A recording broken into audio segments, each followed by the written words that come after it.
Coucou toi, c'est le féminisme. Ça fait longtemps qu'on n'avait pas râlé un bon coup, non? Je suis Mimi et bienvenue dans ce nouvel épisode de Mimi la boudeuse. Aujourd'hui, on va rager sur un truc aussi relou qu'omniprésent, puisqu'il se trouve... Dans les campagnes, dans les villes... Ta gueule, Marine. Il se trouve, je le disais, un peu partout, c'est-à-dire dans les écoles, sur internet, au supermarché... Tu l'auras deviné, je vais te parler du marketing genré. Petit point, définition. Le marketing genré, qu'est-ce que c'est? C'est le fait de marketer, donc de vendre, des produits similaires, voire identiques, de façon différente, en les adressant aux hommes ou aux femmes. Ça peut être un rasoir rose pour elle et un rasoir normal pour lui et pour tout le monde par exemple. Mais c'est aussi ce truc qu'on adore, pas du tout, les rayons de jouets pour filles qui proposent des dinettes et des aspirateurs alors que les rayons pour garçons proposent des voitures et des jeux de construction. Je sais pas qui a décidé que les femmes aiment le rose et les fleurs alors que les hommes ça aime le bleu et les pneus, mais franchement c'est qu'un con. Pourquoi c'est relou le marketing genré? Bah déjà parce que c'est cher frère. Ce rasoir tout à fait normal, banal, correct, coûte 1,85€ les 10, un prix plus que raisonnable, alors que son équivalent féminin, rose et un petit peu plus doux pour la peau, il coûte 3,15€ les 8.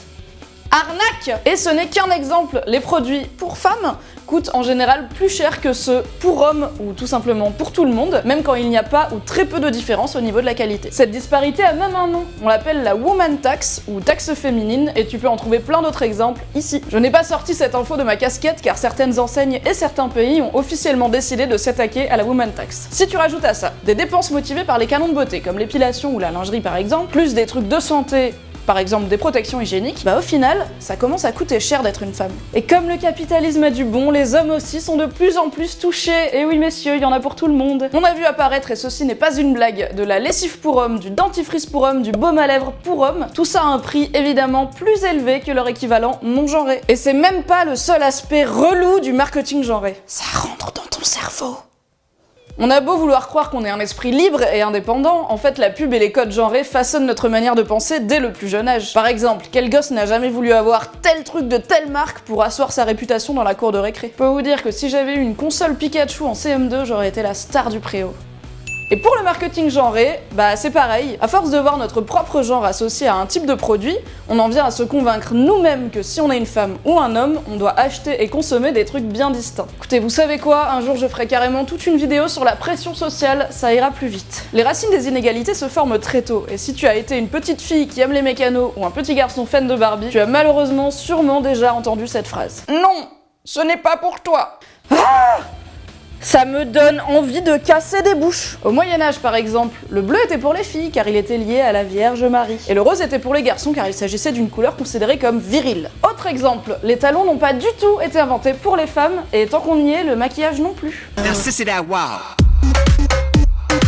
Et pourtant, même en 2018, on entend encore des gens défendre les stéréotypes genrés en invoquant la nature ou les différences biologiques. Et vous savez, je suis pas sûre que la nature elle a voulu que je paye plus d'argent pour un rasoir juste parce qu'il est rose et doux. De toute façon, la nature elle a voulu que je saigne de la chatte tous les mois. Donc au pire, qu'elle aille se faire foutre chez les Grecs. Et en parlant des Grecs, tu sais comme moi qu'il y a quelques siècles, ils portaient des jupes et ça les empêchait pas vraiment d'être virils. Bon, j'arrête ici la râlerie, sinon je vais me redéclencher mon ulcère. Vivons dans un monde où hommes et femmes peuvent faire comme bon leur semble et la vie sera plus simple, bordel de cul! Si cette vidéo t'a plu, mets-lui donc un pouce bleu, abonne-toi et raconte-moi dans les commentaires le pire exemple de marketing genré que tu as vu dans ta vie. Moi, c'était la bière pour femmes, je pense. En tant qu'amatrice de bière, c'était chaud. Je te donne rendez-vous dans 2 semaines pour une nouvelle vidéo qui sera pour les filles et les garçons. Et là, vous vous dites, ouais, moi je mets des petits pouces, je mets des petits coms et tout, je suis connectée un petit peu avec la blogosphère. Mais où sont les chaînes personnelles de ces charmantes demoiselles avec un charme adéquat? Bah écoute, tu fais bien de poser la question. Tu croyais qu'on pouvait pas le faire? Tu croyais qu'on pouvait pas le faire? Bah on va le faire. Tu vas pouvoir retrouver les chaînes de toutes les meufs que tu kiffes sur cette chaîne,